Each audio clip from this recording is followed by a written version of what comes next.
Ward బాట కార్యక్రమంలో మొదటి రోజు పురపాలక సంఘం కమిషనర్ శ్రీనివాసరావు పట్నంలోని మొదటి వార్డు సామకోటపల్లిలో పర్యటించారు. ప్రజల వద్దకే సమస్యల పరిష్కార వేదిక నిర్వహించారు.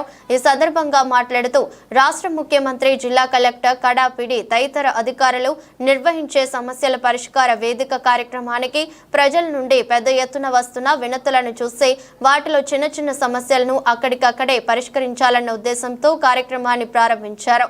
ఈ కార్యక్రమంలో పురపాలక సంఘం రాజ్ కుమార్, రాష్ట్ర ప్రచార కార్యదర్శి గోపీనాథ్, వ్యవసాయ మార్కెటింగ్ కమిటీ మాజీ అధ్యక్షులు సత్యేంద్ర శేఖర్, స్థానిక ఎన్డీఏ కూటమి నాయకులు పాల్గొన్నారు. మరియు ఇక్కడికి వచ్చిన లబ్ధిదారులందరూ కూడా నమస్కారం. నేను వార్డు పర్యటన కమిషనర్ వార్డు పర్యటన అని 25 వార్డులకి షెడ్యూల్ ఇచ్చి కుప్పం పురపాలక సంఘ పరిధిలో గౌరవ ముఖ్యమంత్రి వర్యులు, పెద్దలు, పూజ్యులు, మాన్యశ్రీ రాష్ట్ర ముఖ్యమంత్రి వర్యులు శ్రీయుత నారా చంద్రబాబు నాయుడు గారి ఆదేశాలు మరియు గౌరవ ఎమ్మెల్సీ కంచర శ్రీకాంత్ గారి ఆదేశాలు, సూచనలు మేరకు, మా గౌరవ ప్రజాప్రతినిధి సూచనల మేరకు చిన్న చిన్న సమస్యలు, పెన్షన్లు, నీళ్లు, లైట్లు, ఇట్లాంటి చిన్న చిన్న సమస్యలు మేజర్ కాకుండా ఇవన్నీ పరిష్కారం చేద్దామని వచ్చాను. ఈరోజు మొదలు పెడితే నేను ఊహించింది ఒకటి, పెద్ద సమస్యలేమి ఉండవు అని వస్తే ఇక్కడికి చాలా చిన్న చిన్న కారణాలతో పెన్షన్లు ఇప్పటికి 3 అర్జీలు పరిశీలిస్తే చాలా బాధాకరం. ఆ 3 కూడా ఒకరిల్లు పొరపాటున ఒక తల్లి మీద పడి ఆ తల్లికి 3 సంవత్సరాలు పెన్షన్ రాలేదు, ఒక ఇష్యూ.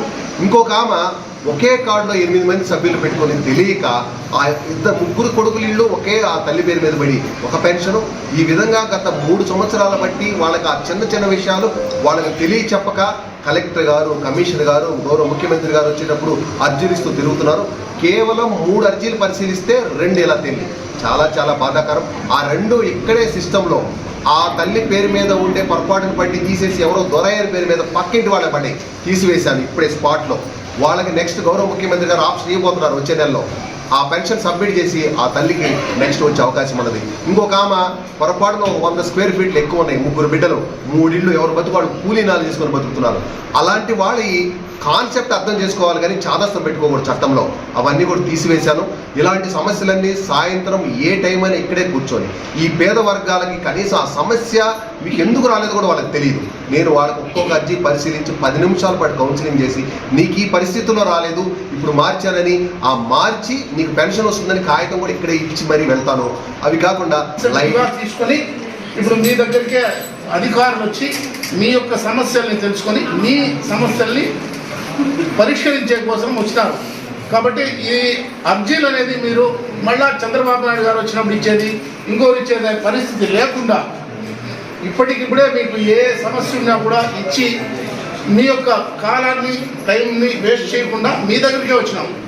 కాబట్టి దాన్ని ప్రతి ఒక్కరు కూడా ఉపయోగించుకోవాలి. ఉన్నప్పుడు వచ్చి మిమ్మల్ని ఏమైనా అడిగినారా, ఏదైనా చేసినారా? ఏదైనా చేయలేదు. కానీ ఈరోజు మంచి కమిషనర్ రావడం వల్ల మనకు అన్ని కార్యక్రమాలు జరుగుతూ ఉంది.